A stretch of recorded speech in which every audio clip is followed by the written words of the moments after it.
Sepa Navy. This is Motoranga Sanmar Herald. You gave me clearance to go. My name second on your list. You gave me clearance to go. You are firing now. Let me turn back. সম্প্রতি Hormuz প্রণালীতে ভারতের দুটি তেলবাহী জাহাজে গুলি ছোড়ে ইরানের নৌবাহিনী। এ সময় Sanmar Herald নামের একটি জাহাজ থেকে ইরানের সেপা নেভির সাথে যোগাযোগের চেষ্টা করা হয়।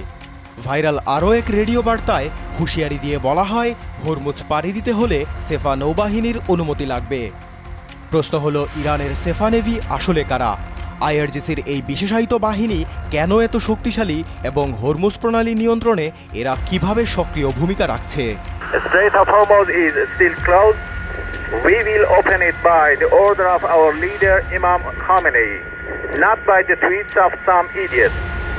If you want to pass through the strait, you must ask permission from Iranian Sepa Navy. 28 ফেব্রুয়ারি যুদ্ধ শুরুর পর যুক্তরাষ্ট্র ও ইসরায়েলের তীব্র হামলায় ইরানের নৌবাহিনী বড় ধাক্কা খায়।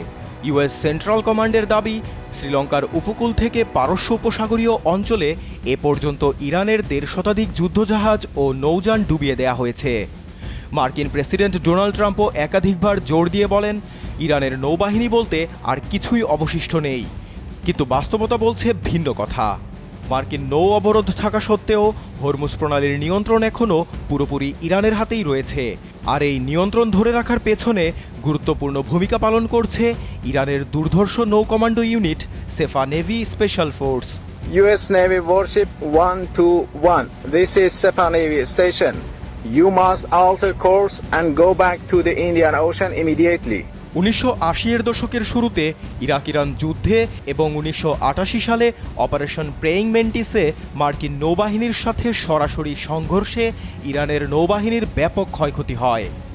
আর সেই তিক্ত অভিজ্ঞতা তেহরানকে বুঝিয়ে দেয়, আধুনিক নৌশক্তিকে রুখতে বিশেষায়িত কমান্ডো সক্ষমতা গড়ে তোলার বিকল্প নেই।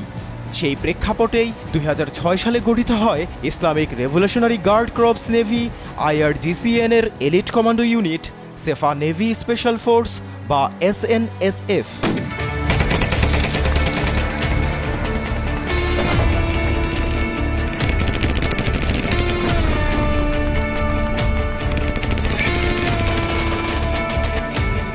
হরমুজ প্রণালীর ঠিক মাঝে ফারুর দ্বীপে SNSF এর সদর দফতর।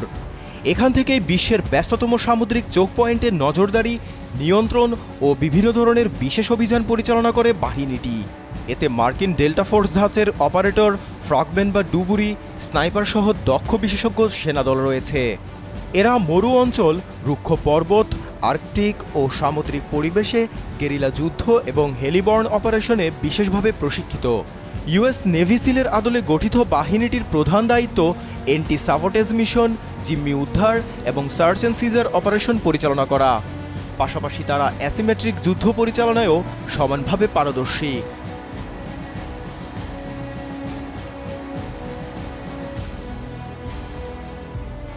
IRGC বা বাজি সাদা সামরিক বাহিনীতে অন্তত 2 বছরের অভিজ্ঞতা থাকলেই কেবল একজন সেনা সেফা নেভি স্পেশাল ফোর্সে নিয়োগের যোগ্য হন।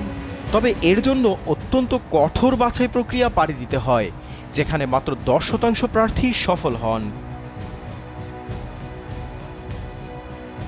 SNSF কমান্ডোরা ইরানের তৈরি তোন্দার SMG, স্প্যানিশ Z84 সাবমেশিন গান, রুশ AK-103 অ্যাসল্ট রাইফেল সহ উন্নত 50 ক্যালিবার স্নাইপার ব্যবহার করে থাকে। তাদের ভারী অস্ত্র ভাণ্ডারে আছে 120 থেকে 170 কিলোমিটার পাল্লার নূর অ্যান্টিশিপ ক্রুজ মিসাইল, 300 কিলোমিটার কাদের ক্রুজ মিসাইল সহ ফাতা 360 ব্যালিস্টিক মিসাইল, যা নির্ভুলভাবে সামুদ্রিক লক্ষ্যবস্তুতে আঘাত হানতে সক্ষম। নৌ সক্ষমতায় তারা রকেট লঞ্চার ও ভারী মেশিনগান সজ্জিত ফাস্ট অ্যাটাক বোট বা মস্কিটো বোট ব্যবহার করে থাকে। কমব্যাট রাভার রেইডিং ক্রাফট ও ওয়াটার স্কুটার পরিচালনা করার পাশাপাশি তারা MI-171 হেলিকপ্টার ও আন্ডার ওয়াটার অপারেশনে লিম্পেট মাইন, ডেমোলিশন চার্জ ও স্কুবা গিয়ার ব্যবহার করে থাকে। স্থল অভিযানে তারা ট্যাঙ্ক, মোটরসাইকেল ও অফরোড যানও ব্যবহার করে থাকে। আর বাহিনীটির প্রশিক্ষণের সবটাই হয় ফারুর দ্বীপের আবা আবদুল্লাহ স্পেশাল ফোর্স ব্রিগেডের অধীনে।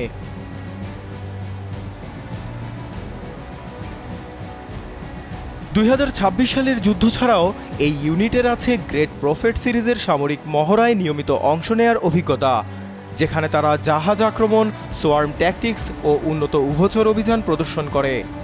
2012 সালে গালফ অফ এডেনে জলদস্যুতা প্রতিরোধে 117 দিনের অপারেশন চালিয়েছে সেফা navy special force.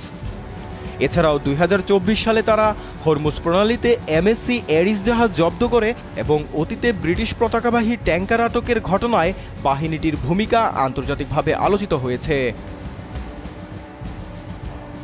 Zakaria Hossain, Jamuna news.